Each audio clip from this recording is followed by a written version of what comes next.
Halo sahabatku dimanapun Anda berada, jumpa lagi bersama saya John Zung, Jesus my Savior. Terima kasih sahabatku dimanapun Anda berada, sudah menonton channel YouTube saya, sudah like, subscribe, dan komen. Apapun yang Anda sampaikan, saya sangat mengapresiasinya. Walaupun ada pro dan kontra, itu hal yang biasa. Baik sahabatku yang terkasih, dalam topik kali ini saya ingin membahas tentang poligami. Bagaimana menurut Alkitab mengenai poligami? Nah, sebelumnya mari kita lihat dulu video cuplikan tentang poligami dari satu ustadz ini.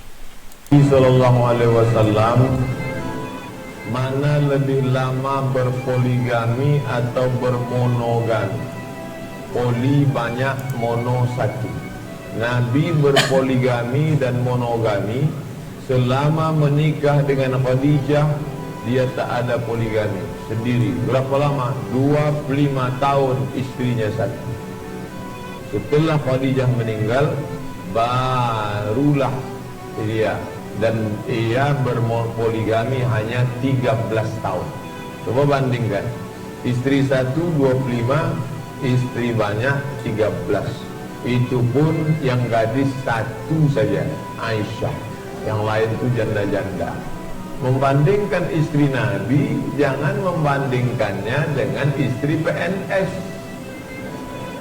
Kalau dibandingkan istri Nabi dengan istri PNS, memang banyak istri Nabi. Bandingkan istri Nabi dengan istri siapa?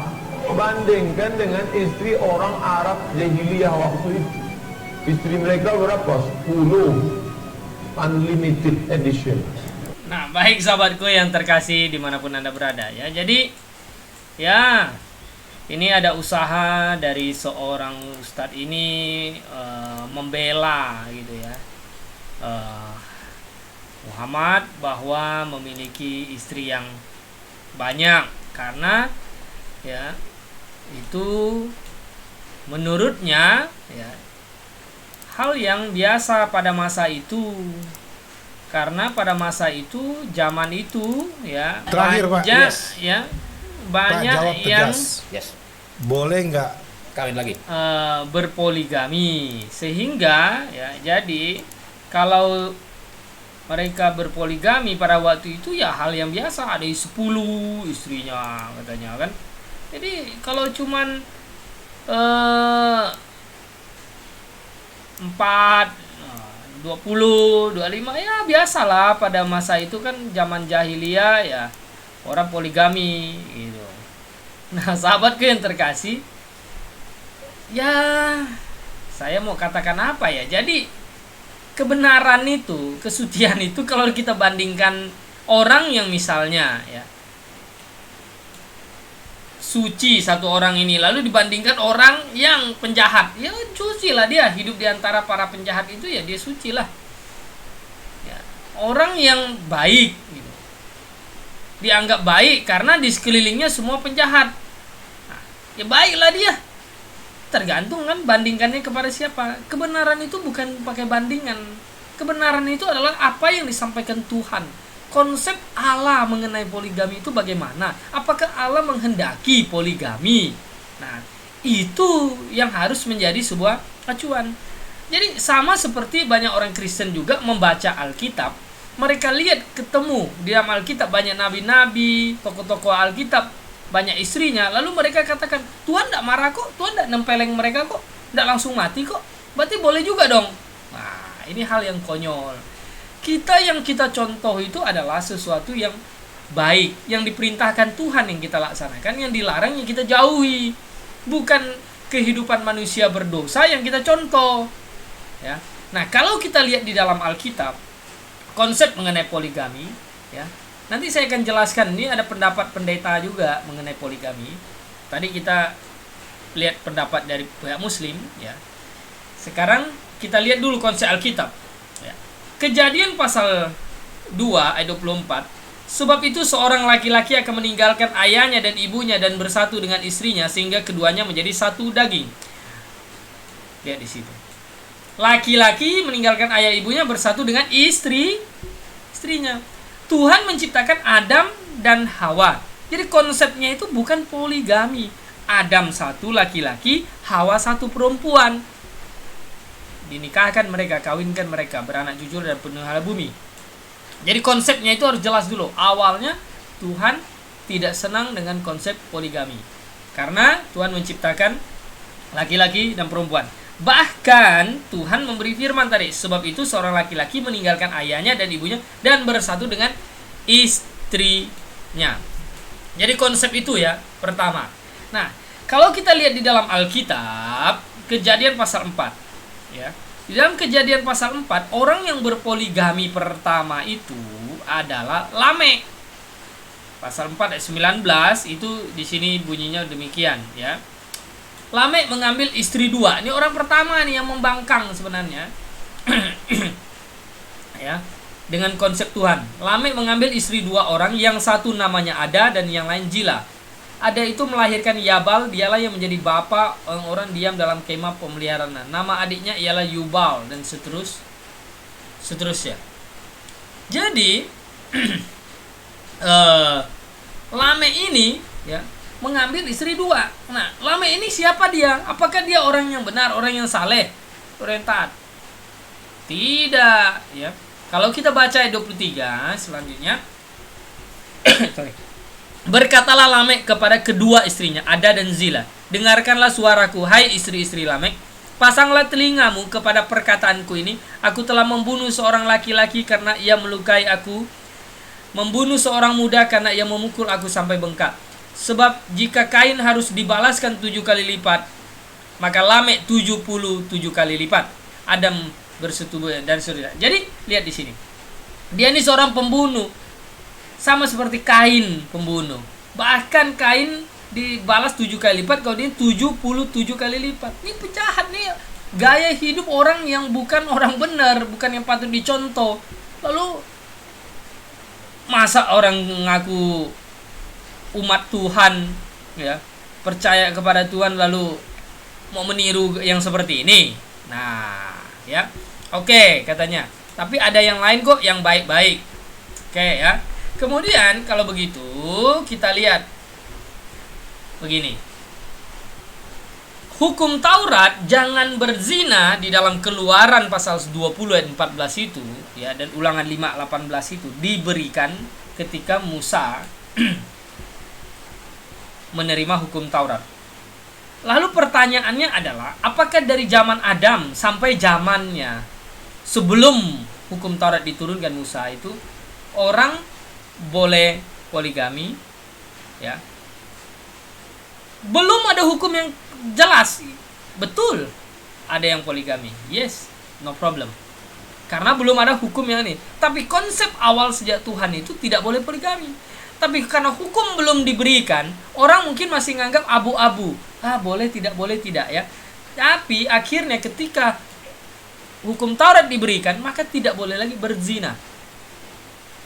Ini harus jelas. Nah, sama seperti Adam, Hawa, Kain, Set, Enos, apa semua anak-anaknya itu kan saling kawin mengawinkan, misalnya adik-beradik. Kenapa boleh adik-beradik saling kan? Karena memang belum ada yang lain, manusia lain, dan belum ada larangan juga. Nah, jadi mengerti ya di sini. Sejak hukum Taurat diturunkan, maka tidak boleh lagi kawin mengawinkan. Ya, tidak boleh lagi berzina. Oke. Nah, kalau begitu coba kita lihat dulu satu pandangan pendeta ini. Orang Kristen berpoligami. Dari tadi poligami belum di, karena ini banyak. Ya, tapi kita boleh. Kalau saya jawab tegas dan singkat ini boleh. Ini bahaya nih, Pak. Tapi sebentar kita bahas. Dasarnya boleh, dasarnya nggak boleh. Setelah yang Ya memang begitu. Coba sekarang pinter-pinter loh, nanyanya pakai ayat. Ya kan seperti yang Bapak baca tadi itu. Pak, ini Alkitab berkata, judul perikopnya syarat penatua atau syarat diaken, hendaklah ia suami dari satu istri. Pak, itu kan syarat diaken, Pak. Saya jemaat, Pak. Belum lagi tuh hendaklah, Pak, nggak tegas, cuma himbauan gitu. Emang kalau saya boleh rubah ayat, tak rubah itu. Tapi ingat, kitab itu nggak boleh dirubah, saudara. Wahyu, kitab Wahyu sudah mengatakan nggak boleh ditambah, nggak boleh dikurangi. Makanya kalau ada semacam kayak kontradiksi begini, Seolah-olah kontradiksi. nah maka kita harus mencari ayat yang lain sehingga Alkitab secara keseluruhan apa yang Alkitab ajarkan. Kalau dari situ emang kayaknya longgar kan, hendaklah suami dari satu istri. Itu pun judul perikopnya syarat diaken. Saya kan jemaat gitu. Jadi ya kalau hanya dengan satu ayat itu saya belum berani menjawab, Pak. Wah, ada ayat yang lain. Kayaknya punya nih, punya Oke. simpanan nih. Atau saya tambah. Oke, sahabatku yang terkasih, nah ini ya, ini wawancara pendeta ini ya, saya tidak usah sebut lah namanya ya. Saya sudah nonton videonya ya. Ini sepertinya dia memberikan sebuah konsep yang abu-abu, seolah-olah di dalam Alkitab itu tidak ada sebuah ketegasan mengenai itu. Kalau kita lihat di dalam Alkitab, Matius pasal yang kelima ayat 27, Tuhan Yesus juga bahkan berkata, kamu telah mendengar firman jangan berzina, tetapi aku berkata kepadamu, setiap orang memandang perempuan serta menginginkannya sudah berzina dengan dia dalam hatinya. Oke?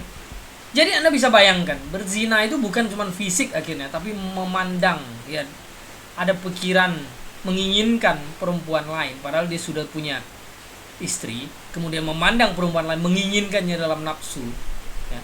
Ini sebuah perzinahan. Lihat, standar Tuhan tinggikan mengenai perzinahan ya. Jadi ini bukan sebuah main-main begitu. Nah, tadi pendeta ini berkata bahwa dalam 1 Timotius itu kan yang ada syarat mengenai seorang istri ya, katanya ada kata hendaklah. Coba kita baca ya, 1 Timotius 3 ayat 2. Karena itu penilik jemaat haruslah seorang yang tak bercacat, suami dari satu istri, dapat menahan diri, bijaksana, sopan, memberi tumpangan, mengajar dan lain. Tidak ada kata hendaklah, saya bingung juga ya. Gimana ya? Di sini dikatakan benarlah perkataan ini, orang yang menghendaki jabatan penilik jemaat mengingini pekerjaan yang baik. Jadi orang yang menghendaki pekerjaan penilik jemaat gitu, menginginkan pekerjaan yang baik, bukan hendaklah masalah istri. Nah, karena itu penilik jemaat haruslah seorang yang tak bercacat, suami dari satu istri. Lihat, standar yang Tuhan berikan kepada seorang gembala, pemimpin gereja, suami dari satu istri. Ini sekaligus juga memberitahukan bahwa seorang perempuan tidak bisa jadi gembala, istri dari satu suami kalau begitu. Jadi hari ini banyak perempuan yang jadi pendeta, menggembalakan, memimpin sebuah gereja, ini juga salah. Dia istri dari satu suami, dia balik itu firman Tuhan. Nah, tapi syaratnya itu suami dari satu istri, tidak boleh dua istrinya. Oke, dia bilang ini hanya untuk jabatan gembala. Diaken juga ada bilang gini kan, jelas. Demikian juga diaken. Diaken itu yang menolong gembala, melayani. Haruslah yang terhormat. Jangan bercabang lidah, jangan penggemar anggur, jangan serakah.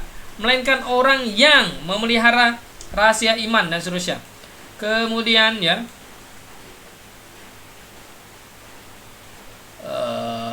diaken haruslah suami dari satu istri. Oh, nanti orang bilang lagi, itu kan jabatan gembala. Diaken kalau saya jemaat biasa boleh enggak? Ya boleh dong. Nah, di mana ayat Alkitabnya? Oh, nanti dia berkata lagi, Abraham punya istri banyak, Daud punya istri banyak. Nah, kita cek sekarang ya. Kita cek begitu. Kalau di dalam Alkitab 1 Korintus, kita cek dulu 1 Korintus.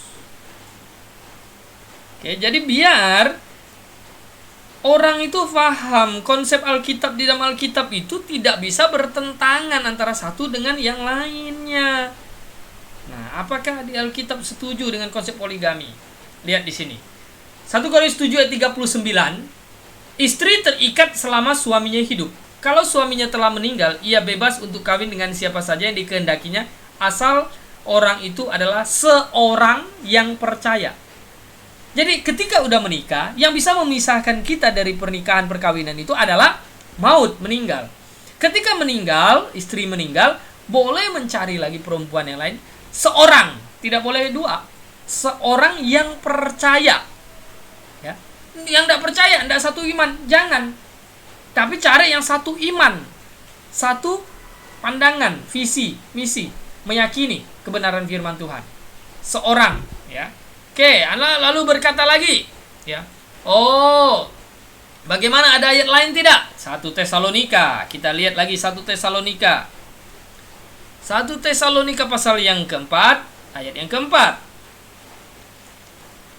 Supaya kamu masing-masing mengambil seorang perempuan menjadi istrimu sendiri dan hidup dalam pengudusan dan penghormatan, bukan di dalam keinginan hawa nafsu seperti yang dibuat oleh orang-orang yang tidak mengenal Allah. Anda lihat di sini, baca. Ya. Karena inilah kehendak Allah pengudusanmu, yaitu supaya kamu menjauhi percabulan, supaya kamu masing-masing mengambil seorang perempuan menjadi istrimu. Tidak boleh dua. Gimana sih? Ada kok pendeta yang tidak mengerti. Ada, kalau agama lain ya maklum lah kalau begitu. Kalau agama lain saya ya terserah lah. Itu urusan mereka. Karena bagi saya itu penyesat itu semuanya hidup dalam hawa nafsu dan percabulan, kata Alkitab. Ya.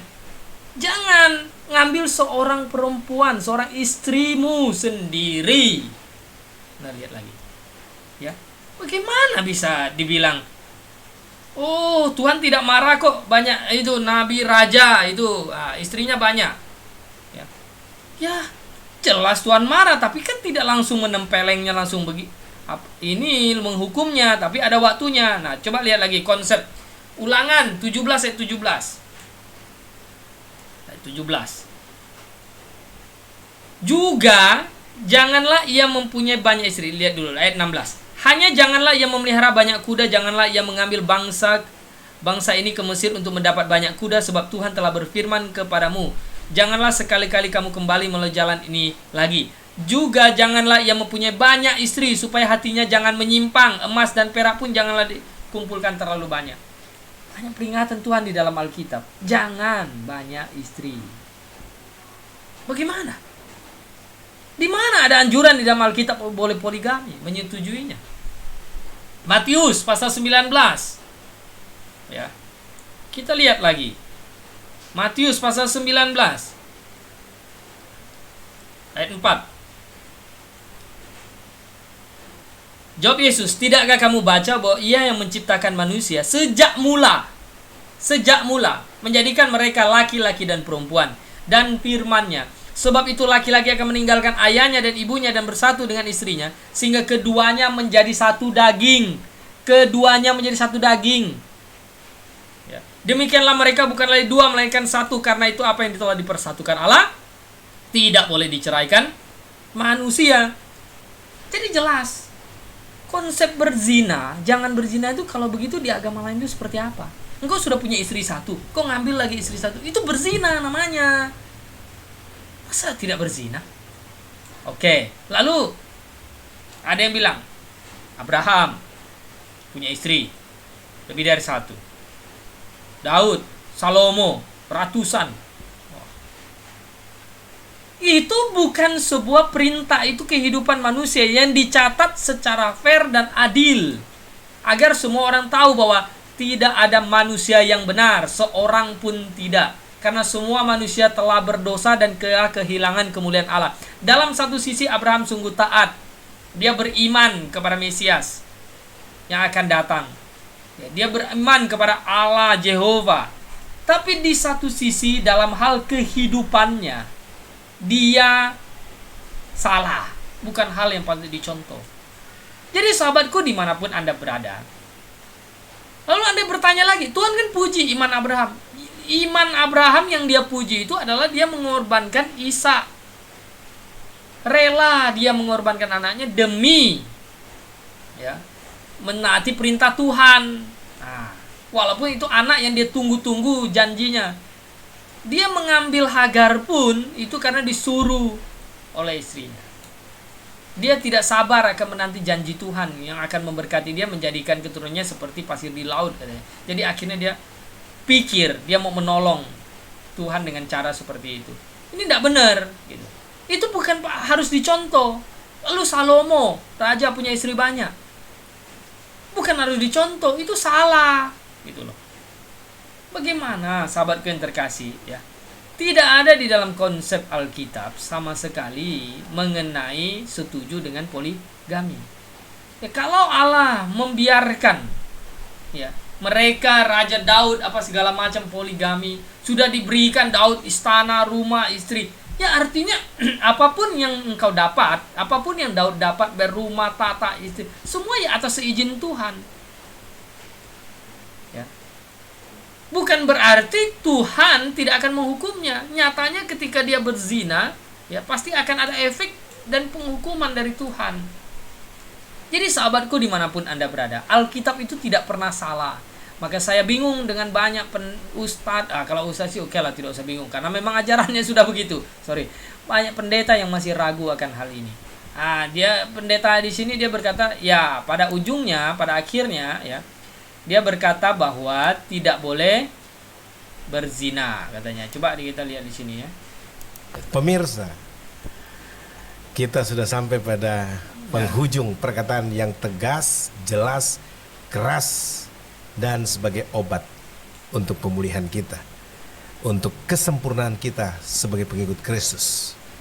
Jadi apa yang saya pakai bahasa haramkan, apa yang diharamkan oleh Tuhan, yaitu perceraian, tidak boleh bercerai, jangan saudara langgar. Tidak boleh berpoligami, ya, karena itu semuanya akan terjebak pada pelanggaran hukum Allah. Dan pelanggaran hukum Allah adalah dosa. Dosa akan membawa kita kepada kesengsaraan. Selesaikan kalau Anda terlibat dalam hal ini, minta ampun sama Tuhan dengan tulus. Ya betul. Nah, akhirnya pada kesimpulannya ya pendeta ini udah berkata itu, bahwa saya melihat dia katakan bahwa tidak ada orang poligami itu yang bahagia. Kalau mau bahagia jangan poligami gitu. Ya, itu statementnya akhirnya. Itu dosa.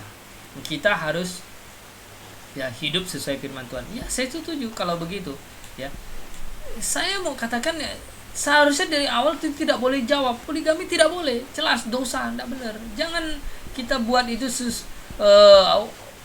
statement yang seolah-olah mau buat ramai, mau buat heboh supaya banyak yang nonton. Oh enggak, saya ini ya main YouTube ini bukan supaya banyak yang nonton, supaya dapat uang, bukan.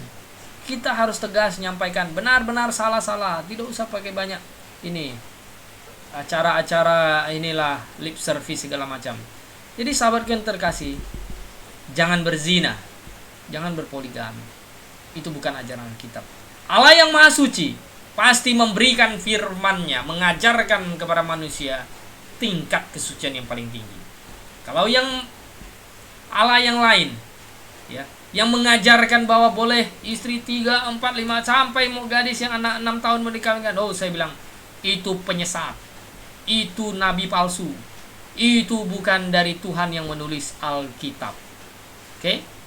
Alkitab kita benar, Allah yang Maha Suci menulisnya. Standar kesucian moralnya paling tinggi dari kitab manapun di dunia ini. Percayalah kepada firman Tuhan. Jesus my Savior.